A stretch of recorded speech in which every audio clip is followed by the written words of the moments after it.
الحمد لله نحمده ونستعينه ونستغفره ونعوذ بالله من شرور أنفسنا ومن سيئات أعمالنا من يهده الله فلا مضل له ومن يضلل فلا هادي له وأشهد أن لا إله إلا الله وحده لا شريك له وأشهد أن محمدا عبده ورسوله أرسله بالهدى ودين الحق ليظهره على الدين كله ولو كره المشركون اللهم صل على محمد وعلى آل محمد كما صليت على إبراهيم وعلى آل إبراهيم إنك حميد مجيد اللهم بارك على محمد وعلى آل محمد كما باركت على إبراهيم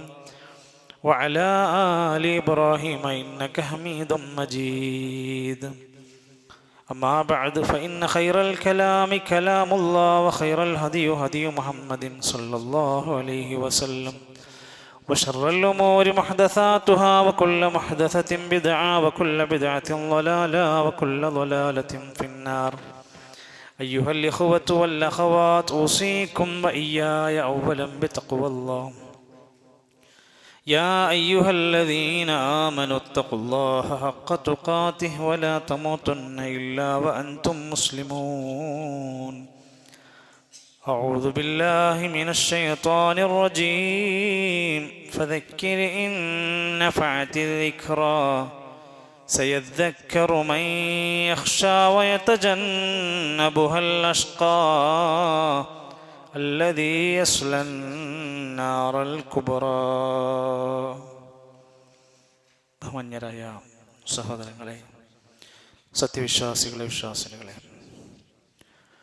സൃഷ്ടാവായ ലോകത്തിൻ്റെ രക്ഷിതാവ് കാരുണ്യവാനായ അല്ലാഹു സുബ്ഹാനഹു വ തആലയുടെ നിയമനിർദ്ദേശങ്ങൾ പാലിച്ചുകൊണ്ട് വിശാലമായ അതിമഹത്തായ ഇസ്ലാമിൻ്റെ മൂല്യങ്ങളെ നെഞ്ചിലേറ്റി തഖ്വയുള്ള ജീവിതം നയിക്കണേ എന്ന് എന്നെയും നിങ്ങളെയും ഓർമ്മപ്പെടുത്തുകയാണ്, വസിയത്ത് നൽകുകയാണ്. അല്ലാഹു നമ്മെ എല്ലാം സ്വർഗം നൽകി അനുഗ്രഹിക്കുമാറാകട്ടെ. ജീവിതത്തിലെ ചില പ്രതിസന്ധി ഘട്ടങ്ങളിൽ നമ്മളൊക്കെ കൊതിച്ചു പോകും, ഒരു ഉപദേശം കിട്ടിയിരുന്നെങ്കിൽ. ചില സന്ദർഭങ്ങളിൽ നമ്മൾ മറക്കാതെ ചിലരെ പറ്റി പറയും, ഞാൻ അങ്ങനെ ഒരു ഘട്ടത്തിൽ അയാൾ നൽകിയ ചില സാരോപദേശങ്ങളാണ് എനിക്ക് മറക്കാൻ കഴിയാത്ത അനുഭവമായത്. ജീവിതത്തിൽ ഉപദേശിക്കാനും ഉപദേശം കേൾക്കാനും പറയാനും ഒക്കെ കഴിയുക എന്നതൊരു ഭാഗ്യമായി തന്നെയാണ് നാം വിലയിരുത്തേണ്ടത്. പ്രത്യേകിച്ചും നമ്മൾ നരകത്തിൽ നിന്ന് രക്ഷപ്പെടാവുന്ന ചില ഉപദേശങ്ങൾ നമുക്ക് ലഭിക്കുകയാണെങ്കിൽ അതിനെത്ര പ്രസക്തിയും പ്രാധാന്യവും ഉണ്ടായിരിക്കും. ബുദ്ധിമാന്മാരുടെ അടയാളമായി ഇസ്ലാം പറയുന്നതാണ് അവർ ഉപദേശങ്ങളെ സ്വീകരിക്കുന്നവരാണ്. അത് സ്വീകരിക്കാതെ പോകുന്ന ആളുകൾ ഹതഭാഗ്യരാണ്, ഭാഗ്യം കെട്ടവരാണ്. അള്ളാഹുവിന്റെ ഖുർആൻ ഇടയ്ക്കിടയ്ക്ക് ഓർമ്മപ്പെടുത്തുന്നതും അത്തരം ചില സന്ദർഭങ്ങളാണ്. നബിയെ, താങ്കൾ ഉത്ബോധനങ്ങൾ, ഉപദേശങ്ങൾ കൊടുക്കുക. ആർക്ക്? ആ ഉപദേശങ്ങൾ ഉപകരിക്കുന്നവർക്ക് നൽകുക. അത് കേൾക്കാനും അത് പാലിക്കാനും അത് പകർത്താനും ആഗ്രഹിക്കുന്നവർക്ക് കൊടുക്കുക. കേൾക്കാൻ പോലും മനസ്സില്ലാത്തവരെ പിന്നെന്തിനു ഉപദേശിക്കണം? ഫദക്കിർ ഇൻ നഫഅതി ദിക്റാ. ആകയാൽ നബിയെ, താങ്കൾ ഉത്ബോധനങ്ങൾ കൊടുക്കണം.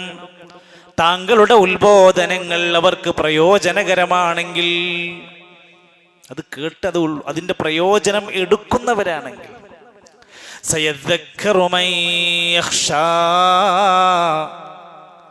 ആ ഉത്ബോധനങ്ങൾ, ഉപദേശങ്ങൾ അവർ ഉറ്റാലോചിച്ച് ചിന്തിച്ച് പാഠം പഠിക്കും. ആര്? പേടിക്കുന്നവർ, ഖുശൂഅോടെ ഭയഭക്തിയോടെ പടച്ചോനെ പേടിക്കുന്നവർക്ക്. വയതജന്നബുഹൽ അഷ്ഖാ. ഉപദേശങ്ങളിൽ നിന്ന് ദൗർഭാഗ്യവാന്മാർ അകറ്റപ്പെടുന്നതാണ്. കിട്ടൂല, അവർക്കതിൻ്റെ ഗുണം കിട്ടൂല. അവസാനം അവർ അല്ലദീ യസ്ലന്നാറൽ കുബ്റാ, വെന്തെരിയുന്ന കത്തിജ്വലിക്കുന്ന നരകത്തിന്റെ വിറകായി അവര് മാറുന്നതാണ്. അല്ലാഹുവിന്റെ ഖുർആനിന്റെ വലിയ ഒരു നിർദ്ദേശമായി തന്നെ മറ്റു പല ആയത്തുകളിലും പ്രവാചകൻ നബി കരീം സല്ലല്ലാഹു അലൈഹി വസല്ലമയോട് പലപ്പോഴായി പറയാണ്, നബിയെ ഉത്ബോധനം കൊടുക്കണം, ഉപദേശങ്ങൾ കൊടുക്കണം. എന്നിട്ട് പറയാറുണ്ട്, നിങ്ങൾ ഒരാളെയും അത് പറഞ്ഞ് നിർബന്ധിക്കേണ്ട ആവശ്യമില്ല, പറഞ്ഞു കൊടുത്താൽ മതി, ഉപദേശിച്ചാൽ മതി. ആരെയും വരിഞ്ഞു മുറുക്കി നിർബന്ധിച്ചു മാറ്റേണ്ട ആവശ്യമില്ല. ഫദക്കിർ ഇന്നമാ അൻത മുദക്കിർ. നബിയെ, നിങ്ങൾ ഉത്ബോധനം കൊടുക്കുക, നിങ്ങൾ അവർക്ക് താക്കീത് കൊടുക്കുന്ന ഉത്ബോധകനാണ്. ലസ്ത അലൈഹിം ബിമുസൈതിർ. താങ്കൾ അവരുടെ മേൽ നിർബന്ധം ചെലുത്തേണ്ടതില്ല. പറഞ്ഞു കൊടുക്കുക എന്ന് നമ്മുടെ ഓരോരുത്തരുടെയും ബാധ്യതയാണ്. ആ ഉപദേശങ്ങൾ കേട്ടിട്ടും മനസ്സിലാക്കിയിട്ടും ഒരാള് സത്യത്തിന്റെ വഴിയിൽ നിന്ന് തിരിഞ്ഞു നടന്നാലോ, ഇല്ലാമൻ തവല്ലാ വകഫർ ഫയുഅദ്ദിബുഹുല്ലാഹുൽ അദാബൽ അക്ബർ. വലിയ ശിക്ഷയായിരിക്കും അവനെ കാത്തിരിക്കുന്നത്. നമ്മൾ കേൾക്കാത്തവരല്ല, നമ്മൾ അറിയാത്തവരല്ല, നമ്മൾ ഇതൊന്നും മനസ്സിലാകാത്തവരുമല്ല. സ്വീകരിക്കാനുള്ള മടി മാത്രമാണ് നമുക്കുള്ളത്. മഹാനായ റസൂൽ കരീം സല്ലല്ലാഹു അലൈഹി വസല്ലമയുടെ അടുത്ത് സ്വഹാബത്ത് അങ്ങോട്ട് കയറി ചെല്ലും. എന്നിട്ട് അവിടുന്ന് പറയും, ഔസിനി യാ റസൂലല്ലാഹ്, റസൂലേ ഞങ്ങളെന്ന് ഉപദേശിക്കണം. ഒന്നും ഉണ്ടായിട്ടല്ല, നബിയെ എനിക്ക് രക്ഷപ്പെടാൻ എന്നെ ഒന്ന് ഉപദേശിക്കണം. എത്ര ഹദീസുകളുണ്ട്. അത് വലിയ പ്രാധാന്യത്തോടെയാണ് പ്രവാചകന്റെ അനുയായികൾ കണ്ടത്. മഹാനായ ഇമാം മുഹമ്മദ് റഹ്മത്തുള്ളാഹി അലൈഹി അവിടുത്തെ മുസ്നദിൽ ഉദ്ധരിക്കുന്ന ഒരു ഹദീസ് ഷെയ്ഖ് നാസറുദ്ദീൻ അൽബാനി റഹ്മത്തുള്ളാഹി അലൈഹി സ്വഹീഹാണെന്ന് സർട്ടിഫിക്കറ്റ് ചെയ്ത ആ ഹദീസിന്റെ വരികളിൽ കാണാൻ സാധിക്കും, മഹാനായ അബൂദർ അൽ ഗഫാരി റളിയല്ലാഹു അൻഹുവിനോട് റസൂലുള്ളാഹി സ്വല്ലല്ലാഹു അലൈഹി വസല്ലം 7 കാര്യങ്ങൾ ഉപദേശിക്കുന്നുണ്ട്. എന്നിട്ട് അബൂദർ അൽ ഗഫാരി റളിയല്ലാഹു അൻഹു പറയുന്നുണ്ട്, അമറനി ഖലീലി സ്വല്ലല്ലാഹു അലൈഹി വസല്ലം ബിസബ്ഇൻ. എൻ്റെ കൂട്ടുകാരൻ, എൻ്റെ ഉറ്റ ചങ്ങാതി എന്നോട് 7 കാര്യങ്ങൾ ഉപദേശിച്ചു, എന്നോട് കൽപ്പിച്ചു, എന്നെ പഠിപ്പിച്ചു തന്നു. വലിയ കാര്യമായിട്ട് പറഞ്ഞു കൊടുത്തത്. അതിൽ ഒന്നാമത് പറഞ്ഞത്, അമറനി ബിഹുബ്ബിൽ മസാകീൻ വദ്ദുനൂവി മിൻഹും. എന്നോട് എൻ്റെ ചങ്ങാതി, എൻ്റെ പ്രവാചകൻ എന്നോട് ഒന്നാമത് പറഞ്ഞ കാര്യം, മിസ്കീനുകളെ സ്നേഹിക്കാനുള്ള മനസ്സുണ്ടാകണം, അവരോട് ചേർന്ന് നിൽക്കാനുള്ള കൽപ്പനയാണ് എന്നോട് പറഞ്ഞത്. നമ്മുടെ നാട്ടിൽ ഒരുപക്ഷെ സമ്പത്തും സൗകര്യങ്ങളും സ്റ്റാറ്റസും നിലവാരവും ഒക്കെ ഉള്ളവരെ ചേർത്ത് പിടിക്കാൻ ഒരുപാട് ആളുകളുണ്ട്. സമൂഹത്തിൽ കാറ്റഗറി കുറഞ്ഞ ആളുകളെ ചേർത്ത് പിടിക്കാനും അവരോടൊപ്പം ഇരിക്കാനും അവരോടൊപ്പം ഭക്ഷണം കഴിക്കാനും അവരുടെ കൂടെ ചങ്ങാത്തം കൂടാനും ഇന്ന് ആളുകൾക്ക് താല്പര്യമില്ല. എന്നാൽ ഈ ഉപദേശം അന്ന് കൊടുത്തിരിക്കുന്നത് അവരെ ചേർത്ത് പിടിക്കാൻ, അവരുടെ കൂടെ ഇരിക്കാൻ, അവരോടൊപ്പം നിൽക്കാനാണ് നബി സല്ലല്ലാഹു അലൈഹി വസല്ലം പഠിപ്പിക്കുന്നത്. ദരിദ്രരായ ആളുകൾക്ക് നമ്മുടെ നാട്ടിലും ഒരു വില കൊടുക്കണമെന്നതാണ് ഈ കൽപ്പനയുള്ളത്. സ്വഹാബത്തിനെ ചരിത്രത്തിൽ കാണാൻ സാധിക്കും. സ്വഹാബത്ത് നബിയെ സഹായിച്ചവരുടെ കൂട്ടത്തിൽ എത്രയോ ദരിദ്രന്മാരായ സ്വഹാബത്തുണ്ടായിരുന്നു. നല്ല സഹായിച്ചിട്ടുണ്ട്, അവരെ കൊണ്ട് കഴിയുന്ന സഹായങ്ങൾ. അതുകൊണ്ട് തന്നെയാണ് നമ്മളോടും ഈ ബാധകമായി പഠിപ്പിക്കുകയാണ്. ഒരു ദിവസം റസൂൽ കരീം സല്ലല്ലാഹു അലൈഹി വസല്ലമയുടെ സ്വഹാബത്തിന്റെ അരികിലൂടെ ഒരു സമ്പന്നനായ മനുഷ്യൻ കടന്നുപോയി. ആ വ്യക്തി അങ്ങ് കടന്നുപോയപ്പോ ജനങ്ങളെല്ലാം അദ്ദേഹത്തിനെ വാനോളം പ്രശംസിച്ചു. നല്ലൊരു മനുഷ്യനാണ്, നല്ല പണം കൊണ്ട് സഹായിക്കും, ഇത്ര കന്നുകളുണ്ട് അദ്ദേഹത്തിന്, ഇത്ര സ്വർണങ്ങളുണ്ട് അദ്ദേഹത്തിന് എന്നൊക്കെ പറഞ്ഞ് അദ്ദേഹത്തിനെ കുറിച്ച് ഇങ്ങനെ പ്രശംസകൾ പറയാൻ തുടങ്ങി. കടന്നുപോയി. കുറച്ചു കഴിഞ്ഞപ്പോൾ ഒരു ദരിദ്രനായ മിസ്കീനായ ഫഖീറായ ഒരാൾ ആ വഴിയിലൂടെ കടന്നുപോയി. സല്ലല്ലാഹു അലൈഹി വസല്ലമയുടെ സ്വഹാബത്തിൽപ്പെട്ട ചിലരൊക്കെ പറഞ്ഞു, വല്ലാഹി യാ റസൂലല്ലാഹ് ഹാദാ മിൻ ഫുഖറാഇൽ മുസ്ലിമീൻ. ഇതൊരു ഫക്കീറാണ്, ഒരു സാധുവാണ്, ഒരു ദരിദ്രനാണ്. ഹാദാ ഹരിയുൻ ഇൻ ഖതബ ലം യുൻകഹ്. ഈ മനുഷ്യൻ ഒരാളോട് പോയി കല്യാണം ആലോചിച്ചാൽ ഒരു വീട്ടിൽ നിന്നും ഇയാൾക്ക് പെണ്ണ് കിട്ടൂല. ഏതെങ്കിലും ഒരു വിഷയത്തിൽ ഇടപെട്ടൊരു ശുപാർശ പറഞ്ഞാൽ ആരും അദ്ദേഹത്തിന്റെ ശുപാർശ സ്വീകരിക്കൂല. ഒരു ദരിദ്രൻ.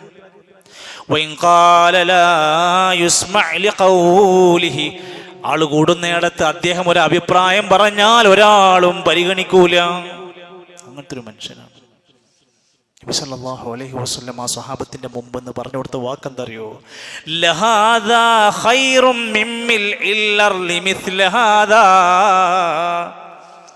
നേരത്തെ പോയ സമ്പന്നനായ മനുഷ്യനെ പോലെ ഈ ഭൂമി നിറച്ച് ഒരുപാട് വ്യക്തികൾ ഉണ്ടാകുന്നതിനേക്കാൾ ഖൈർ ഇതുപോലത്തെ ഒരു മനുഷ്യനുണ്ടാകലാണ് എന്ന് പറഞ്ഞാൽ അതിൻ്റെ സാരാംശങ്ങൾ വിശദീകരിക്കുന്നിടത്ത് കാണാൻ സാധിക്കും.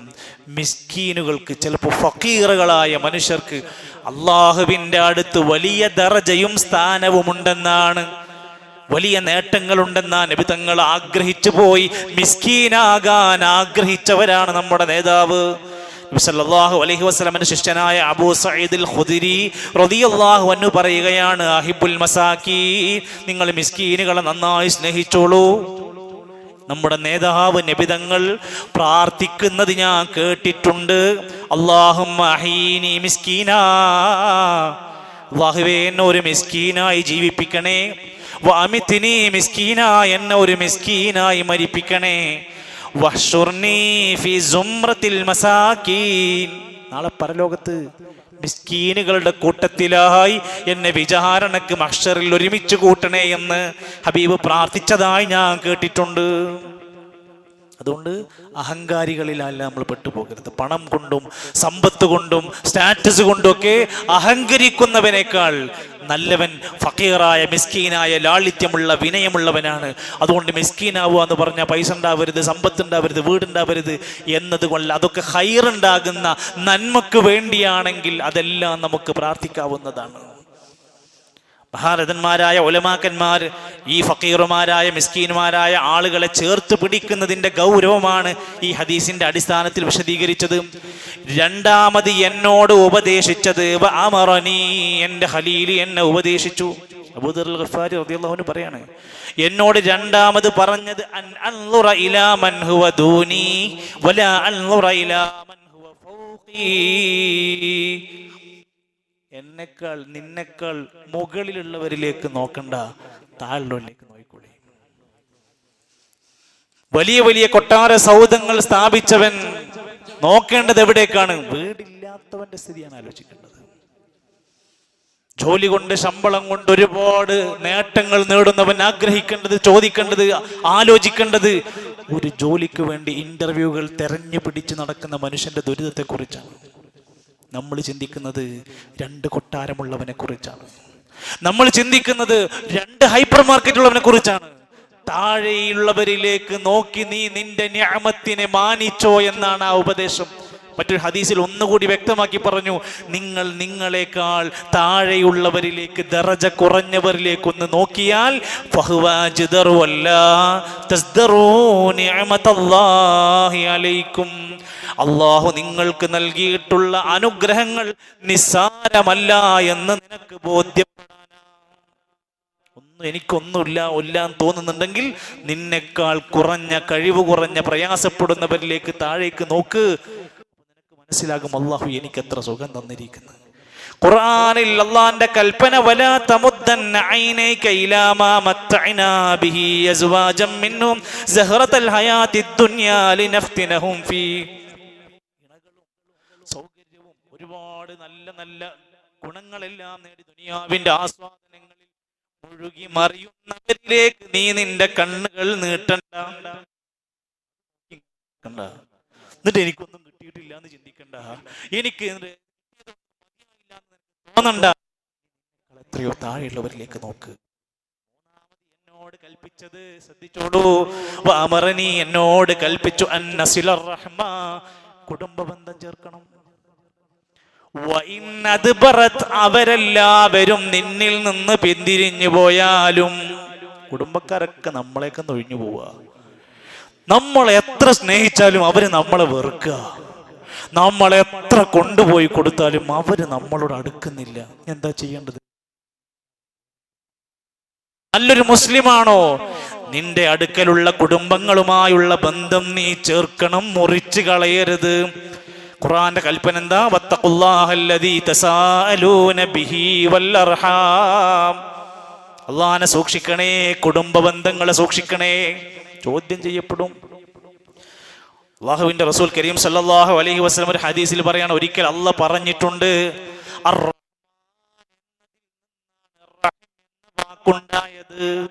റഹ്മാൻ പരമകാരുണികൻ, അതെന്നാണ് റഹം എന്ന കുടുംബ ബന്ധം എന്ന അറബി വാക്കുണ്ടായത്.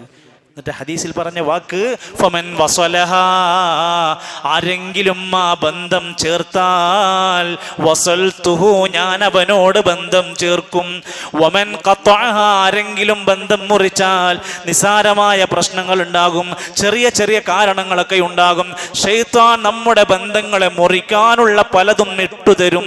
ശ്രദ്ധിച്ചോളൂ, ആരെങ്കിലും മുറിച്ചാൽ ഞാൻ അവനുമായി ബന്ധം മുറിക്കും. അള്ളാഹ്ക്ക് അയാളായിട്ടൊരു ബന്ധം ഉണ്ടാവും. നമ്മുടെ സമ്പത്തിലും ജീവിതത്തിലും നമ്മുടെ റിസ്കിന്റെ മേഖലയിലും ബറക്കത്തുണ്ടാകാൻ വേണ്ടി ഇസ്ലാം പറഞ്ഞ കാര്യമാണ് നന്നായി കുടുംബ ബന്ധം ചേർക്കുക. ചുരുക്കി പറയാം, നാലാമത്തേത് വഅമറനി, എന്നോട് പറഞ്ഞു, എന്നോട് കൽപ്പിച്ചു, അല്ലാസ്അലഹദൻ ശൈആ, ഒരാളോടും യാചിക്കാനും ചോദിക്കാനും പോകല്ലേ. നമ്മളെ കൊണ്ട് ചെയ്യാൻ പറ്റാവുന്നതിന്റെ മാക്സിമം നമ്മൾ ചെയ്യാം. എല്ലാവരുടെ മുമ്പിലും കൈനീട്ടലാണ് ഒന്നാമത്തത് എന്നൊരിക്കലും നീ ധരിക്കരുത്. ഇന്ന് നമ്മുടെ സമൂഹത്തിൽ അങ്ങനെയാണ്. നമ്മളെ കൊണ്ട് എന്തെങ്കിലും ചെയ്യാൻ കഴിയുമോ എന്നുള്ളതിനപ്പുറത്ത് മറ്റവനെ കൊണ്ട് എന്തെങ്കിലും ഇങ്ങോട്ട് ചെയ്യിപ്പിക്കാൻ പറ്റുമോ എന്ന് നമ്മൾ ചിന്തിക്കും. യാചനക്ക് ഒരു മടിയുമില്ലാതെ സോഷ്യൽ മീഡിയ ഉപയോഗപ്പെടുത്തിക്കൊണ്ടിരിക്കുന്ന ആളുകൾ, അത് വീഡിയോയും കരച്ചിലും സങ്കടങ്ങളും എല്ലാം കാണിക്കലാണ്. ഭയങ്കര ത്രില്ല്, പൈസ വീഴണമെങ്കിൽ കുറച്ചേരം കരയണം, കരയിപ്പിക്കണം.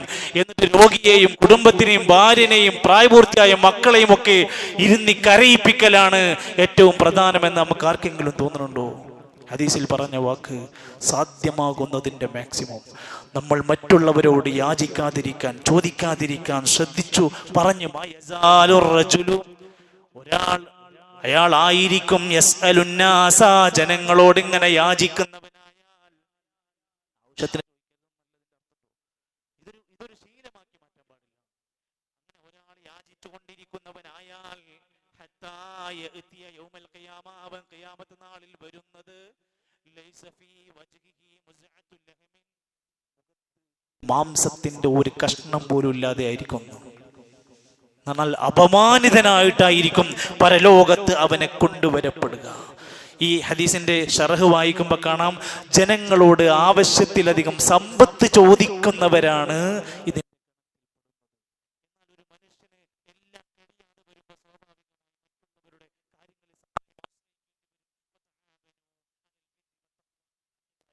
ചില സഹായങ്ങളൊക്കെ ആവശ്യപ്പെടേണ്ടി വരും. എന്നാൽ ഇതൊരു തൊഴിലായി സ്വീകരിക്കുന്ന അവസ്ഥ നമ്മുടെ മുമ്പിൽ ഉണ്ടാകാതിരിക്കാൻ ശ്രദ്ധിക്കേണ്ടതുണ്ട് എന്ന് മാത്രവുമല്ല, ഇനി ആരെങ്കിലും അത്തരത്തിൽ വല്ല സഹായവും ചോദിച്ചു വന്നാൽ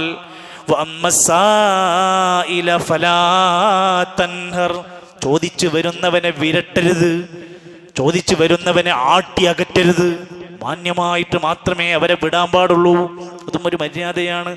അഞ്ചാമത് എന്നോട് ഉപദേശിച്ചത് വാമറനി, എന്നോട് ഉപദേശിച്ച് അന്നഖൂല ബിൽ ഹഖ്, സത്യം മാത്രം പറയണം. വഇൻകാന മുറാ, എത്ര കൈപ്പുള്ളതാണെങ്കിലും. വിദ്യാർത്ഥികളൊക്കെ ലീവുള്ളൊരു ദിവസം കൂടിയാണ്. രക്ഷിതാക്കളൊക്കെ ഒരുപക്ഷെ ഇന്ന് ഒരുമിച്ച് കൂടുന്നൊരു ദിവസം കൂടെയാണ്. പ്രിയപ്പെട്ടവരെ, നമ്മുടെ വിദ്യാലയങ്ങളിൽ, നമ്മുടെ ക്യാമ്പസിൽ, അതുപോലെ തന്നെ നമ്മൾ ജോലി ചെയ്യുന്നിടത്ത് എവിടെയാവട്ടെ, സത്യം പറയുന്നവർക്കാണ് മാർക്കറ്റ് കൊടുക്കേണ്ടത്. കളവ് പറഞ്ഞ് ജനശ്രദ്ധ പിടിച്ചുപറ്റി കളവ് പറഞ്ഞ് മുതലാളിയെ തൃപ്തിപ്പെടുത്തുന്നവനേക്കാൾ ആദ്യത്തെ പരിഗണന അവൻ എന്ത് സംഭവിച്ചാലും സത്യം പറയുന്നവനാണോ അവനൊരു അംഗീകാരം കൊടുക്കണം. കൈപ്പുണ്ടെങ്കിലും നീ സത്യം പറയുക. സത്യസന്ധത മനുഷ്യനെ സ്വർഗത്തിലേക്ക് നയിക്കും. നാളെ പരലോകത്ത് സുദ്ദീഖ് എന്ന പേരിന് അർഹനാക്കും. കളവ് പറയുന്നവൻ കാദിബായി, ഫുജൂറായി, കദ്ദാബായി അവസാനം നരകത്തിലേക്ക് മുഖം കുത്തി വീഴ്ത്തുമെന്ന ഹദീസ് നമ്മളെ ചിന്തിപ്പിക്കണം. ഈ പുതിയ കാലഘട്ടത്തിൽ തമാശക്ക് കള പറയുന്ന ആൾക്കാരുണ്ട്. തമാശ വെറുതെ ഇരുന്ന് ഒരു കളവ് പറഞ്ഞ ഒരു രസം കൊടുക്കാൻ ശ്രമിക്കുന്ന ആൾക്കാരുണ്ട്, ഇതിൽപ്പെട്ടു. കള്ളസത്യം ചെയ്യുന്നവരുണ്ട്, പറയുന്നത് കള്ളമാണെങ്കിലും വല്ലാഹി പറഞ്ഞുകൊണ്ട് കള്ളസത്യം ചെയ്യുന്നവരുണ്ട്. അതുപോലെ തന്നെ കളവ് പറഞ്ഞുകൊണ്ട് കച്ചവടം നടത്തുന്നവരുണ്ട്. വളരെ ശ്രദ്ധിക്കേണ്ട കാര്യമാണ്. തൻ്റെ കച്ചവട ചരക്ക് വിറ്റഴിക്കാൻ വേണ്ടി കളവ് പറയുന്നവനാണെങ്കിൽ അപകടകരമായ കച്ചവടക്കാരനാണ് അയാൾ. അയാളുടെ നരകത്തിനുള്ള അടിസ്ഥാന കാരണം അത് മാത്രം മതിയാകുമെന്ന വ്യത്യസ്തങ്ങളായ ഹദീസുകൾ നമുക്ക് വായിക്കാൻ കഴിയും. സോഷ്യൽ മീഡിയ പ്ലാറ്റ്ഫോമുകൾ ഉപയോഗിച്ച് അതിൻ്റെ പുതിയ പുതിയ വേർഷനുകൾ അപ്ഡേറ്റ് ചെയ്തുകൊണ്ടിരിക്കുന്ന ഒരു കാലഘട്ടത്തിൽ കളവ് പറയാൻ സോഷ്യൽ മീഡിയകൾ വ്യാപകമായി പ്രചരിപ്പിച്ചു കൊണ്ടിരിക്കുന്നുണ്ട്.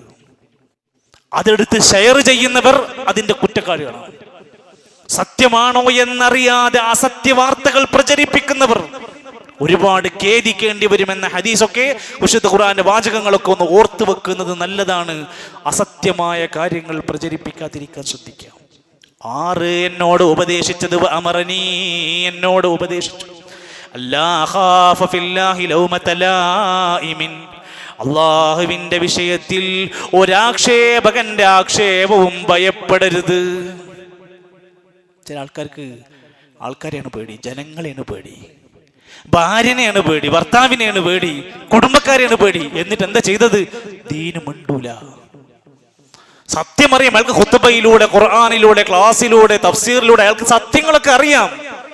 തൻ്റെ ബാപ്പയോട് ഉമ്മയോട് വീട്ടിൽ ഈ സത്യം പറയാൻ മടി കാണിക്കുന്നവർ, അള്ളാഹുവിൻ്റെ കാര്യത്തിൽ, സത്യത്തിൻ്റെ കാര്യത്തിൽ അല്ലാഹനെയല്ലാതെ അബൂദർറേ നീ ഒരാളെയും പേടിക്കരുത്, കൂസരുത്. ഒരു വിലപ്പെട്ട ഉപദേശമായിട്ടാണ് പഠിപ്പിച്ചിരിക്കുന്നത്. ഏതവസ്ഥയിലും നമ്മുടെ പ്രബോധനത്തിൻ്റെ മാർഗത്തിൽ നിന്ന് പിരിയാൻ നമുക്ക് കഴിയില്ല. അള്ളാഹുവിൻ്റെ കൽപ്പനകളായ പല കാര്യങ്ങളും മറ്റുള്ളവരുടെ ആക്ഷേപം, അയാൾ എന്ത് പറയും, ഇയാളെങ്ങനെ പ്രതികരിക്കും, അവർ തമ്മിൽ തെറ്റുമോ, എന്നെ ഗ്രൂപ്പിൽ നിന്ന് പുറത്താക്കുമോ എന്നൊക്കെ വിചാരിച്ചിട്ട് മിണ്ടാപ്പൂച്ചകളായി നടക്കുന്നവർക്ക് ഈ ഭാഗം ശ്രദ്ധിച്ചോളൂ. അല്ലാഹനല്ലാത്ത ഒരാളെയും പേടിച്ച് നമ്മൾ ഹക്ക് മറച്ചു വെച്ച് പടച്ച റബ്ബ് പഠിപ്പിച്ച കൽപ്പനകൾ മിണ്ടാതെ പോകുന്ന അവസ്ഥയുണ്ടായാൽ, വിശുദ്ധ ഖുർആനിൽ ഒരായത്ത് സൂറത്ത് മാഇദയിൽ 54 പറയാ, സത്യത്തിന്റെ ദീനിൽ നിന്ന് ഒരു വിഭാഗം ആളുകൾ പുറത്തു പോയാൽ, ഈ ദീന് വിട്ട് എല്ലാവരും പുറത്തു പോയാൽ ഇവിടെ പുതിയ ഒരു സംഘത്തിനെ കൊണ്ടുവരും. ആ സംഘത്തിന് ഗുണങ്ങളുണ്ട്. യുഹിബ്ബുഹും വയുഹിബ്ബൂന, അവർ അല്ലാഹനെ ഇഷ്ടപ്പെടും, അല്ലാഹ് അവരെ ഇഷ്ടപ്പെടും. അങ്ങനെ വിശദീകരിച്ച് പറയാ, വലാ യഖാഫൂന ലൗമത ലായിമിൻ, ഒരാക്ഷേപകന്റെ ആക്ഷേപവും ഭയപ്പെടാത്ത ഒരു സംഘത്തിനെ ഇവിടെ കൊണ്ടുവരും. നമ്മൾ എത്ര കാലം പേടിച്ച് ജീവിക്കും? ഹക്ക് പടച്ച റബ്ബ് നമുക്ക് തന്നിട്ട് പിന്നെ എന്തിനാ അത് മൂടി വെച്ച് മറച്ചു വെക്കണ്ട ആവശ്യമില്ല. സത്യം തുറന്നു പറയാൻ ധൈര്യം കാണിക്കാം. 7ാമത്തെയും അവസാനത്തെയുമായ ഉപദേശം, അമറനീ, എന്റെ ഖലീൽ, എന്റെ പ്രിയപ്പെട്ട ചങ്ങാതി, എന്റെ റസൂൽ എന്നെ ഉപദേശിച്ചു, അന്നുക്സിറ മിൻ ഖൗൽ, ഒരു വാക്ക് ആവർത്തിച്ചു പറയാൻ, ലാ ഹൗല വലാ ഖുവത ഇല്ലാ ബില്ലാഹ്. വെറുതെ പോകുന്ന സംസാരങ്ങളിൽ, വെറുതെ മൂളിപ്പാട്ട് പാടി നടക്കുന്നവരിൽ, അനാവശ്യങ്ങൾക്ക് വേണ്ടി നാവ് ചലിപ്പിക്കുന്നവരിൽ ദിക്ർ കൊണ്ട് നനക്കാനാണ് പറഞ്ഞത്. കൻസുൻ ഫഇന്നഹുന്ന മിൻ കൻസിൻ തഹ്തൽ അർശി, ലാ ഹൗല വലാ ഖുവത ഇല്ലാ ബില്ലാഹ്, അല്ലാഹുവിന്റെ അർശിന്റെ താഴത്തുള്ള ഒരു നിധിയാണ്. അബ്ദുല്ലാഹി ഇബ്നു ഖൈസ് റളിയല്ലാഹു അൻഹുവിനോട് നബി പറഞ്ഞു, ലാ ഹൗല വലാ ഖുവത ഇല്ലാ ബില്ലാഹ് എന്ന് നന്നായി പറഞ്ഞു. ഫഇന്നഹാ കൻസും മിൻ കുനൂസിൽ ജന്ന, സ്വർഗ്ഗത്തിലെ നിധിയാണ്. ഇസ്ലാമിലെ ദിക്റുകളുടെ പ്രാധാന്യം അറിയാതെ പോയി. എന്നിട്ട് ദീനിലില്ലാത്ത ദിക്ർ 1000, 6000, 7000 തവണ ചൊല്ലിക്കൊണ്ടിരിക്കുന്നു. ആടിയും പാടിയും ചാടിയും ദിക്ർ ചൊല്ലിക്കൊണ്ടിരിക്കുന്നു. കത്തിയും വടാളൊക്കെ എടുത്തുകൊണ്ടുള്ള ദിക്റുകൾ ചൊല്ലിക്കൊണ്ടിരിക്കുന്നു. ദീനിലില്ലാത്തതിന് സമൂഹത്തിൽ ഭയങ്കര പോരിശയാണ്. ലാ ഹൗല വലാ ഖുവത ഇല്ലാ ബില്ലാഹ്, സ്വർഗ്ഗത്തിലെ നിധിയാണ്. നിന്റെ ജീവിതത്തിൽ അത് ഉണ്ടായിക്കോട്ടെ. അസ്തഗ്ഫിറുല്ലാഹൽ അദീം അല്ലദീ ലാ ഇലാഹ ഇല്ലാ ഹുവൽ ഹയ്യുൽ ഖയ്യൂം വഅതൂബു ഇലൈഹി. ഈ ദിക്റിനെ പറ്റി ഹദീസിൽ വന്ന വാക്ക്, ഇത് ഒരു മനുഷ്യൻ ചൊല്ലിയാൽ, പറഞ്ഞാൽ, ഗുഫിറ ലഹു വഇൻ കാന ഫറ മിനസ് സഹഫ്, യുദ്ധരംഗത്ത് നിന്ന് പിന്തിരിഞ്ഞോടുന്ന വൻപാപം ചെയ്തവനാണെങ്കിലും അവന് പുറത്തു കൊടുക്കും. പറയാൻ എത്ര വാക്കുകളുണ്ട്. അസ്തഗ്ഫിറുല്ലാഹൽ അദീം അല്ലദീ ലാ ഇലാഹ ഇല്ലാ ഹുവൽ ഹയ്യുൽ ഖയ്യൂം വഅതൂബു ഇലൈഹി. അങ്ങനെ തൻ്റെ നാവ് കൊണ്ട് അള്ളാഹുവിനെ സ്മരിക്കുന്നവനാക്കി മാറ്റാൻ ശ്രമിച്ചോ എന്ന 7ാമത്തെ ഉപദേശവും അബൂദർ ഗഫാരി റളിയല്ലാഹു അൻഹു കൊടുക്കുക. പിന്നീട് ചരിത്രത്തിൽ നമുക്ക് കാണാൻ സാധിക്കും, അത്ഭുതകരമായ ജീവിത മാറ്റങ്ങളാണ് ആ മഹാസ്വഹാബിയുടെ ചരിത്രത്തിലുണ്ടായത്. എത്രയോ ആളുകൾ അദ്ദേഹത്തിലൂടെ ഗഫാർ എന്ന് പറയുന്ന ഗോത്രം മുഴുവൻ ഇസ്ലാം സ്വീകരിച്ചു. കള്ളക്കാരും കൊള്ള സംഘങ്ങളുമായി മാത്രം ജീവിച്ചിരുന്ന വൃത്തികെട്ടൊരു ഗോത്രത്തെ പിന്നീട് ഇസ്ലാമിന്റെ മാതൃകയുള്ള ചരിത്രത്തിലേക്ക് നയിച്ച സ്വഹാബിയാണ് അദ്ദേഹം. അല്ലാഹു സുബ്ഹാനഹു വ തആല ദീനിന്റെ വിലപ്പെട്ട വസിയ്യത്തുകളെ, പ്രവാചകന്റെ പ്രിയപ്പെട്ട വഹീന്റെ സന്ദേശങ്ങളെ ജീവിതത്തിൽ പാലിക്കാനും പകർത്താനും പ്രചരിപ്പിക്കാനും നമുക്ക് തൗഫീഖ് നൽകുമാറാകട്ടെ.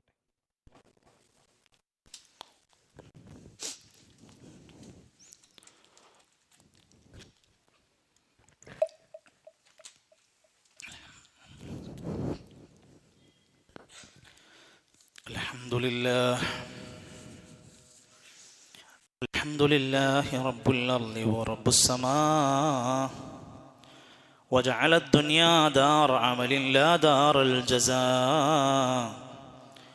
വനസ്സലൽ ഖുർആന ലിമാ ഫിസ് സുദൂർ വസ്സലാത്തു വസ്സലാമു അലാ റസൂലിഹിൽ അമീൻ ഖാതമർ റസുൽ വൽ അംബിയാ وإمام المجاهدين والأتقياء وعلى آله وصحبه أجمعين أما بعد فاتقوا الله عباد الله أوصيكم وإياي ثانيا بتقوى الله. അള്ളാഹുവിൻ്റെ നിയമനിർദ്ദേശങ്ങൾ പാലിച്ച് പ്രവാചകന്റെ സുന്നത്തുകൾ മുറുകെ പിടിച്ച് അവസാന നിമിഷം വരെയും നല്ല സ്വാലിഹീങ്ങളുടെ ജീവിതത്തിൻ്റെ മാർഗത്തിലെത്താൻ ഓരോരുത്തരും ശ്രമിക്കണേ എന്നൊരിക്കൽ കൂടെ ഓർമ്മപ്പെടുത്തുകയാണ്. അള്ളാഹു സഹായിക്കുമാറാകട്ടെ. ഇസ്ലാമിലെ ഇബാദത്തുകളുടെ കൂട്ടത്തിലെ ധാരാളം കർമ്മങ്ങളെ പരിചയപ്പെടുത്തുമോ, ഇബാദത്തുകൾ കൊണ്ട് ജീവിതത്തെ അലങ്കരിക്കാനാണ് ഇസ്ലാമിൻ്റെ നിർദ്ദേശം. പ്രത്യേകിച്ചും ഫറളുകൾ കൃത്യമായി പാലിക്കുക എന്നതൊരു വിശ്വാസി ജീവിതത്തിൽ പാലിച്ചേ പറ്റൂ. സുന്നത്തുകൾ എടുക്കാൻ വേണ്ടി ഫറൾ ഒഴിവാക്കുന്ന അവസ്ഥ ഉണ്ടാകാൻ പാടില്ല. ആദ്യ പരിഗണന ഫറളിനാണ്. എന്നാൽ ഹദീസുകളിൽ കാണാൻ സാധിക്കും, ഫറളുകൾ കഴിഞ്ഞാലുള്ള ഏറ്റവും വലിയ ഇബാദത്ത് സുന്നത്തുകൾ പാലിക്കലാണ്. ഫറളായ നോമ്പുണ്ട്, സുന്നത്തായ നോമ്പുണ്ട്. ഫറളായ നമസ്കാരമുണ്ട്, സുന്നത്തായ നമസ്കാരങ്ങളുണ്ട്. ഫറളായ സക്കാത്തുണ്ട്, സുന്നത്തായ സ്വതക്കയുണ്ട്. ഫറളായ ഹജ്ജുണ്ട്, സുന്നത്തായ ഹജ്ജുണ്ട്. എന്നാൽ ഈ കൂട്ടത്തിൽ ഏറ്റവും നല്ല സുന്നത്ത് എന്ന് പറയുന്നത് നമസ്കാരമാണ്. സുന്നത്ത് നമസ്കാരം. ഹദീസിൽ റസൂൽ സല്ലല്ലാഹു അലൈഹി വസല്ലം പറഞ്ഞ വാക്ക് ഇസ്തഖീമു, നിങ്ങൾ അല്ലാഹുവിന്റെ മാർഗത്തിൽ നേരെ നിലകൊണ്ടോളൂ. വലൻ തുഹ്സൂ വഅലമൂ അന്ന ഖൈറ അഅമാലികും അസ്സലാത്ത്, നിങ്ങളുടെ പ്രവർത്തനങ്ങളിൽ ഏറ്റവും ഉത്തമമായത് നിസ്കാരമാണ്. നമ്മൾ ചെയ്യുന്ന പ്രവർത്തനങ്ങളിൽ ഏറ്റവും നല്ലത് നിസ്കാരമാണ്. മഹാനായ പണ്ഡിതൻ സ്വാലിഹുൽ ഫൗസാൻ ഹഫിളഹുല്ലാ, ഇന്നും ജീവിച്ചിരിപ്പുള്ള മഹാപണ്ഡിതൻ, അദ്ദേഹത്തിന്റെ കിതാബിൽ കാണാൻ സാധിക്കും, നമസ്കാരം എന്ന് പറയുന്ന ഈ കർമ്മത്തിൽ ഒരുപാട് ഇബാദത്ത് കയറി വരുന്നു. കൽ ഖിറാഅത്തി, ഖുർആൻ പാരായണം വരുന്നു. വറുകൂഇ, റുകൂഅ് വരുന്നു. വസ്സുജൂദ്, സുജൂദ് വരുന്നു. വദ്ദുആ, പ്രാർത്ഥന വരുന്നു. വദ്ദില്ലി വൽ ഖുദൂ, അല്ലാഹുവിലേക്ക് വിനയപ്പെട്ടു വരുന്നു. വമുനാജാതു റബ്ബി, റബ്ബിനോട് മനസ്സ് തുറന്ന് സംസാരിക്കുന്നു. വത്തക്ബീർ, അല്ലാഹു അക്ബർ വരുന്നു. വത്തസ്ബീഹ്, സുബ്ഹാനല്ലാഹ് വരുന്നു. വസ്സലാത്തു അലൻ നബി, നബിന്റെ പേരിലുള്ള സ്വലാത്ത് പ്രാർത്ഥന വരുന്നു. ഇതെല്ലാം കൂടി യോജിക്കുകയാണ്. അതുകൊണ്ട് നമ്മുടെ ജീവിതത്തിലെ ഫറളുകളെ പോലെ തന്നെ സുന്നത്തുകളും പാലിക്കാൻ ഒരു മനസ്സ് കാണിക്കാൻ നമുക്ക് പ്രചോദനമാവുകയാണ്. ഞാൻ 3 സുന്നത്തുകളെ ഒന്ന് ഓർമ്മപ്പെടുത്താം. അറിയാത്തതോ പരിചയമില്ലാത്തതോ അല്ല എങ്കിലും ചിലപ്പോഴെങ്കിലും നമ്മളൊക്കെ ഇങ്ങനെ ഒന്ന് തട്ടി ഉണർത്താൻ വേണ്ടി മാത്രം ഒന്ന് സൂചിപ്പിക്കുക. അതിലേറ്റവും പ്രധാനപ്പെട്ട സുന്നത്ത് നമസ്കാരമാണ് രാത്രി നമസ്കാരം. ഖിയാമുൽ ലൈൽ. റമദാനിൽ 6ഉം 7ഉം 8ഉം സഫ് നമസ്കരിച്ചവരാണ് നമ്മൾ. വീട്ടിലൊരു 3 റക്അത്ത് നമസ്കരിക്കാൻ നമുക്കെന്തു തടസ്സം? ഇമാം ആവശ്യമില്ല, വേറെ ആരുടെയും ഒന്നും ആവശ്യമില്ല. നമുക്ക് എഴുന്നേറ്റ് നിന്നുകൊണ്ടൊരു 3 റക്അത്ത് നമസ്കരിക്കാൻ. രാത്രി നമസ്കാരത്തിന്റെ മഹത്വം അറിയാത്തത് കൊണ്ടാണോ? സകല സ്വാലിഹീങ്ങളുടെയും ചര്യയാണ് ഖിയാമുൽ ലൈൽ. മഹാനായ ഇമാം മുഹമ്മദ് റഹ്മത്തുള്ളാഹി അലൈഹി പറയാണ്, മൻ തറക്കൽ വിത്റ, ആരെങ്കിലും ഈ വിത്ർ നമസ്കാരം ഒഴിവാക്കിയാൽ, ഉംദൻ മനഃപൂർവ്വം ഒഴിവാക്കിയാൽ, വഹുവ റജുലുൻ സൂഇൻ, അയാളൊരു മോശക്കാരനാണ്. അയാളൊരു മോശക്കാരനാണ്. അദ്ദേഹത്തിന്റെ ഷഹാദത്ത്, അദ്ദേഹത്തിന്റെ സാക്ഷിത്വം അംഗീകരിക്കാൻ കൊള്ളാത്തവനാണ്. അപ്പൊ നല്ലൊരു മനുഷ്യന്റെ അടയാളമാണ് അയാൾ നമസ്കാരം വിത്ർ ഒഴിവാക്കൂല. ഒരാൾ അത് ഏറ്റവും പ്രധാനത്തോടെ ഉറങ്ങി ഒന്ന് രാവിലെ നേരത്തെ എഴുന്നേറ്റ് നിർവഹിക്കുകയാണെങ്കിലോ അതാണ് ഏറ്റവും അഫ്ളലായ ഇബാദത്ത്. ഇനി ഒരാൾക്ക് തോന്നുകയാണ് രാവിലെ ഞാൻ എണീക്കാനെങ്ങാനും വൈകിയാലോ, അഥവാ നിസ്കാരത്തിന്റെ സമയത്ത് എനിക്ക് എണീക്കാൻ പറ്റിയില്ലെങ്കിലോ, ആയിഷ റളിയല്ലാഹു അൻഹ ഉദ്ധരിക്കുന്ന ഹദീസിൽ കാണാം, നബി തങ്ങൾ പറഞ്ഞു, അയ്യുക്കും ഖാഫ് അല്ലാ യഖൂമ മിൻ ആഖിറിൽ ലൈൽ, രാത്രിന്റെ അവസാന സമയത്ത് എഴുന്നേൽക്കുമോ എന്ന പേടിയുണ്ടെങ്കിൽ, ഫൽയൂത്തിർ, അയാൾ കിടക്കുന്നതിന് മുമ്പൊന്ന് വിത്ർ നമസ്കരിക്കട്ടെ, സുമ്മൽ യർഖദ്, എന്നിട്ട് ഇറങ്ങിക്കോ. എന്നാലത് കളയണ്ടെന്നാ പറയണത്. അതിൻ്റെ ഒരു മഹത്വമാണ് അവിടെ സൂചിപ്പിച്ചത്. നബി തങ്ങളുടെ നമസ്കാരത്തെ കുറിച്ച് പറയുന്നത്, സുദീർഘമായി ഒരുപാട് നേരം നിസ്കരിക്കും, സുജൂദ് ഒരുപാട് നേരം ഉണ്ടാവും, വലിയ വലിയ സൂറത്തുകളെടുത്ത് ദീർഘമായി പാരായണം ചെയ്യും. നബി തങ്ങൾ ആശ്വാസം കണ്ടിരുന്നത് ആ നമസ്കാരത്തിലായിരുന്നു. ഹദീസിലുണ്ട്. ഒന്നാമത്തെ സുന്നത്ത് നമസ്കാരത്തിൽ നമ്മുടെ ജീവിതത്തിൽ ഉണ്ടാക്കേണ്ടെന്ന മാറ്റം. 2, ഫർള് നമസ്കാരങ്ങളോടൊപ്പമുള്ള നമ്മുടെ സുന്നത്ത് നമസ്കാരങ്ങൾ പലപ്പോഴായി വിഷമകരമായ ഒരു അവസ്ഥയിൽ നമ്മൾ കണ്ടുമുട്ടും. ഒരു സലാം വീട്ടുമ്പോഴത്തേക്ക് ആളുകൾ എഴുന്നേറ്റ് ഓടിപ്പോകും. തിരക്കുകൾ ഉണ്ടാകാം, പ്രയാസങ്ങൾ ഉണ്ടാവാം. എന്നാൽ പുറത്തിറങ്ങി പോകുന്നവർ പലതും ആ പുറത്തിറങ്ങുന്ന ആവേശമില്ല, പുറത്ത് എത്രയോ മണിക്കൂറുകൾ വഴിയിലും അങ്ങാടിയിലും ഒക്കെ അയാൾ വെറുതെ ഇരിക്കുന്നുണ്ടാകും. പറ്റുമെങ്കിൽ ഫർള് നമസ്കാരങ്ങൾക്ക് ശേഷം അയാൾ വീട്ടിൽ പോയി നിസ്കരിക്കട്ടെ.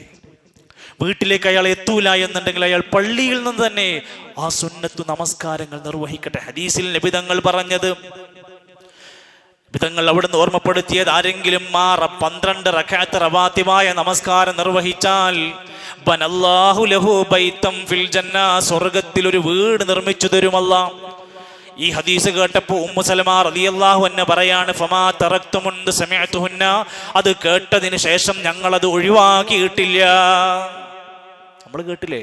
നമ്മൾ കേട്ടു, നമ്മൾ സ്വീകരിക്കുമോ? നമ്മളാണ് ചിന്തിക്കേണ്ടത്.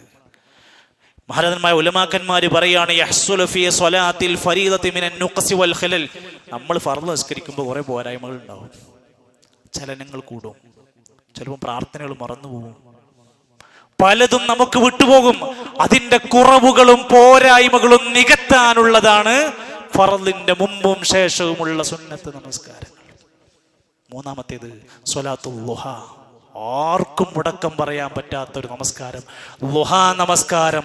സുബ്ഹ് നമസ്കാരം കഴിഞ്ഞ്, ഉദയം കഴിഞ്ഞ് സൂര്യൻ കുറച്ചൊക്കെ ഒന്നിങ്ങനെ ഉയർന്നു പൊന്തി, അതുപോലെ തന്നെ ളുഹറിന് കുറച്ച് ഏകദേശം അരമണിക്കൂറൊക്കെ മുമ്പായി ഒരു 2 റക്അത്ത് നിസ്കരിക്കുക. രാവിലെ കുളിച്ചൊരുങ്ങി വസ്ത്രം മാറ്റി റെഡിയായി പോകാൻ നിൽക്കുമ്പോ വീട്ടിൽ നിന്ന് 2 റക്അത്ത് ളുഹ നിയ്യത്ത് വെച്ച് നിസ്കരിക്കുക. ഹദീസിൽ പറഞ്ഞ വാക്ക് സ്വലാത്തുൽ അവ്വാബീൻ, ഈ പശ്ചാത്താപക്കാരുടെ നിസ്കാരം. സ്വലാത്തുൽ ളുഹനെ പറ്റിയാണ്. തർമിദുൽ ഫിസാല, ഒട്ടകങ്ങളിലേക്ക് വെയിൽ തട്ടുമ്പോൾ, ചൂട് തട്ടുമ്പോൾ എഴുന്നേറ്റ് പോകുന്ന സമയത്ത്, രാവിലെ കുറച്ചിങ്ങനെ ചൂടിങ്ങനെ വെയിൽ തട്ടി വരുമ്പോഴാണ് ഒട്ടകങ്ങൾ അവിടുന്ന് എണീറ്റ് ഓടുക. അങ്ങനെയുള്ള ഒരു സമയത്ത് എഴുന്നേറ്റ് നമസ്കരിക്കുന്നത് പശ്ചാത്താപക്കാരുടെ നമസ്കാരമാണ്. ആയിഷ റളിയല്ലാഹു അൻഹ പറയാണ്, നബി നിസ്കരിക്കുന്നത്, ളുഹ നിസ്കരിക്കുന്നത് ഞാൻ കണ്ടു. യുസല്ലി 4 റക്അത്ത് നമസ്കരിക്കുന്നത് ഞാൻ കണ്ടു. മഹാനായ ഇമാം മുഹമ്മദ് റഹ്മത്തുള്ളാഹി പോലുള്ള പണ്ഡിതന്മാർ പറയാണ്, ചില ഹദീസുകൾ അക്സറുഹാ 8 റക്അത്തിൻ, നബി 8 റക്അത്ത് വരെ നമസ്കരിച്ചത് കണ്ടിട്ടുണ്ട്. ഒരു 2 റക്അത്ത് ജീവിതത്തിൽ എന്നാണ് പ്രിയപ്പെട്ടവരെ 6 അടി മണ്ണിലേക്ക്, കബറിലേക്ക് എപ്പോഴായി ഇറക്കി വെക്കുക? കൊല്ലം ജില്ലയിലെ വിദ്യാലയത്തിന്റെ മുകളിലെ ഒരു ചെരുപ്പെടുക്കാൻ കയറിയ ഒരു വിദ്യാർത്ഥി ഷോക്കേറ്റ് മരിച്ചപ്പോൾ പ്രിയപ്പെട്ട വിദ്യാർത്ഥികളെ, നമ്മൾ ആരെങ്കിലും വിചാരിച്ചോ ഒരു പെട്ടെന്നൊരു മരണം എൻ്റെ ജീവിതത്തിൽ ഉണ്ടാകുമെന്ന്? ബഹ്റൈനിൽ നിന്ന് എയർപോർട്ടിൽ നിന്ന് അടുത്ത എയർപോർട്ടിലേക്ക് കാലിക്കറ്റിൽ ഇറങ്ങുന്നതിന് മുമ്പ് ഒരു ചെറുപ്പക്കാരൻ 27 വയസ്സുള്ള ഒരു പൊന്നുമകൻ മരിച്ചു എന്ന വാർത്ത കേൾക്കുമ്പോൾ ഒന്ന് ചിന്തിക്കണം, നമ്മൾ നമ്മുടെ ഖബറിലേക്ക് എന്താ കൊണ്ടുപോകുന്നത്? ഈ കച്ചവടവും ഈ ജോലിയും ഈ പഠിപ്പും ഈ കോളേജും സ്കൂളും ഈ കറങ്ങി നടക്കലുകളും ഈ തീറ്റപ്രാന്തികളും മാത്രമായി നമ്മുടെ ഖബറിലേക്ക് വല്ലതും കരുതി വെച്ചിട്ടുണ്ടോ? സാധുണ്ടോ നമ്മുടെ കയ്യിൽ? നമ്മുടെ കഫൻ പുടവന്റെ കൂടെ കൊണ്ടുപോകാൻ എന്തെങ്കിലും വേണം. അതിന് അള്ളാഹുവിന് ഇഷ്ടപ്പെട്ട കർമ്മങ്ങൾ ഉണ്ടാവണം, സൽസ്വഭാവത്തിന്റെ മാതൃകകൾ ഉണ്ടാവണം, പ്രാർത്ഥനകൾ ഉണ്ടാവണം, ദിക്ർ ഉണ്ടാവണം. 1 രൂപയെങ്കിൽ 1 രൂപ, 10 രൂപയെങ്കിൽ 10 രൂപ സ്വതക്ക ചെയ്യുന്ന ഒരു മനസ്സ് നിത്യം നമുക്ക് വേണം.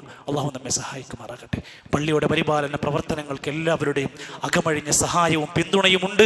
ഏറെ സന്തോഷമുണ്ട്. അതോടൊപ്പം ഒരു സന്തോഷ വാർത്ത അല്പം വൈകിയാണെങ്കിലും നിങ്ങളോട് പറയാൻ, നമ്മളൊരു സമയത്ത് നമ്മുടെ പള്ളിയിൽ തന്നെ വെച്ചുകൊണ്ട് ഇമാമിന് വേണ്ടി ഒരു വീടിന് വേണ്ടി ഒരു കളക്ഷൻ നിർവഹിച്ചിരുന്നു. അൽഹംദുലില്ലാഹ്, കഴിഞ്ഞ ഒരു വർഷത്തിനുള്ളിൽ അതിവേഗതയിൽ എല്ലാവരുടെയും പൂർണ്ണമായ സഹകരണത്തോടുകൂടെ കഴിഞ്ഞ ഒരു മാസത്തിന് മുമ്പേ അദ്ദേഹത്തിനും അദ്ദേഹത്തിൻ്റെ കുടുംബത്തിനും അവിടെ കയറി താമസിക്കാൻ കഴിഞ്ഞിട്ടുണ്ട്. അള്ളാഹു ആ കുടുംബത്തിന് ഖൈറും ബറക്കത്തും പ്രദാനം ചെയ്യുമാറാകട്ടെ. അതിൽ സഹായിച്ച സഹകരിച്ച എല്ലാവർക്കും അതിൻ്റെ എല്ലാ മേന്മയും ഗുണവും ഫضലും അള്ളാഹു നൽകുമാറാകട്ടെ. നമ്മുടെ പള്ളിയുടെ പരിപാലന പ്രവർത്തനങ്ങൾക്കും ഇനിയും ധാരാളമായി സ്വതക്ക ചെയ്യുക. അള്ളാഹു നമ്മെ സഹായിക്കുമാറാകട്ടെ. രോഗികളായ പ്രയാസപ്പെടുന്ന ഒരുപാട് സഹോദരങ്ങളുണ്ട്. എല്ലാവർക്കും അള്ളാഹു പൂർണ്ണമായ ശിഫ പ്രദാനം ചെയ്യുമാറാകട്ടെ. അള്ളാഹു നാളെ പരലോകത്ത് അപമാനിക്കുന്ന ഒരുപാട് നരകാവകാശികളുടെ കൂട്ടത്തിൽ നിന്ന് നമ്മെ എല്ലാം കാത്തുരക്ഷിക്കുമാറാകട്ടെ. അള്ളാഹുവെ, ഞങ്ങളുടെ പ്രിയപ്പെട്ട മാതാപിതാക്കൾക്ക് ദീർഘായുസ് നൽകണം റഹ്മാനെ. അള്ളാഹുവെ, പ്രിയപ്പെട്ടവരായ ഞങ്ങളുടെ ഒരുപാട് മുസ്ലിമീങ്ങൾ വിവിധങ്ങളായ പ്രദേശങ്ങളിൽ കഷ്ടപ്പെട്ടുകൊണ്ടിരിക്കുന്ന അവർക്ക് ആശ്വാസം നൽകണേ റഹ്മാനെ. അള്ളാഹുവെ, മരണപ്പെട്ടു പോയ ഞങ്ങളുടെ പ്രിയപ്പെട്ടവർക്കെല്ലാം മഗ്ഫിറത്തും മർഹമത്തും നൽകണമേ. അല്ലാഹു മഗ്ഫിർ ലിൽ മുഅ്മിനീന വൽ മുഅ്മിനാത്ത് വൽ മുസ്ലിമീന വൽ മുസ്ലിമാത്ത് الأحياء منهم والأموات. اللهم أعز الإسلام والمسلمين وأذل الشرك والمشركين. اللهم دمر أعداءك وأعداء الدين. ربنا توفنا مسلمين وألحقنا بالصالحين. ربنا آمنا فاغفر لنا ذنوبنا وكفر عنا سيئاتنا وتوفنا مع الأبرار. ربنا تقبل منا إنك أنت السميع العليم وتب علينا إنك أنت التواب الرحيم. وصلى الله على نبينا محمد والحمد لله رب العالمين.